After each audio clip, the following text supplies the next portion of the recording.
ஸ்டார்டிங்ண்ணே 150 சொரக்காய் எடுத்து கட் பண்ணி பிளேட்டில் எடுத்து வச்சுருக்கேன். அதுக்கு 1/2 கப்பு தயிர், நான் 2 ஸ்பூன் அரிசி மாவு.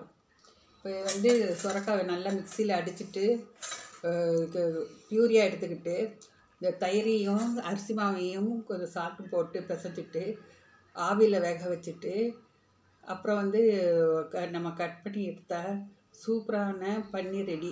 அது செஞ்சு காட்டும்போது பாருங்கள். இப்போ வந்து 1/2 கப் தயிர் எடுத்து போட்டிருக்கேன். அதோட 2 ஸ்பூனு அரிசி மாவு கலந்து உப்பு போட்டு நம்ம ஆவியில் பிளேட்டில் நெய்யை தடவிட்டு அப்புறம் அதில் கொட்டி வேக வச்சுக்கணும். வேக வச்சுட்டா அருமையான பன்னீர் ரெடி.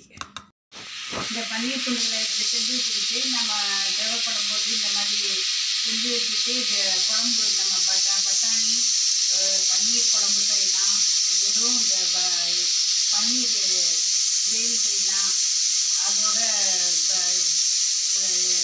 தேவையான காய்கறிகளை போட்டு செய்யலாம். இந்த மாதிரி செஞ்சு பார்த்து ஷேர் பண்ணுங்கள். எங்கள் சேனலுக்கு சப்ஸ்கிரைப் பண்ணுங்கள், சப்போர்ட் பண்ணுங்கள், ஃபீட்பேக்கு சப்போர்ட் பண்ணுங்கள். கரம் மசாலா, மிளகாத்தூள், ஜீரகத்தூள், மிளகுத்தூள் எல்லாம் போட்டு செஞ்சு வச்சுட்டு அதை வந்து எண்ணெயில் சாலோ ஃப்ரை பண்ணி எடுத்து வச்சுருக்கேன்.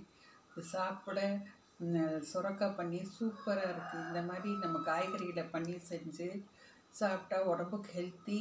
நம்ம வீட்டில் பன்னீரை பால் திரித்து பன்னீர் செய்கிறது அதோட ஹெல்த்தியானது சுரக்காய் பன்னீர். இதை செஞ்சு பாருங்கள், ஷேர் பண்ணுங்கள், எங்கள் சேனலுக்கு சப்ஸ்கிரைப் பண்ணுங்கள், சப்போர்ட் பண்ணுங்கள்.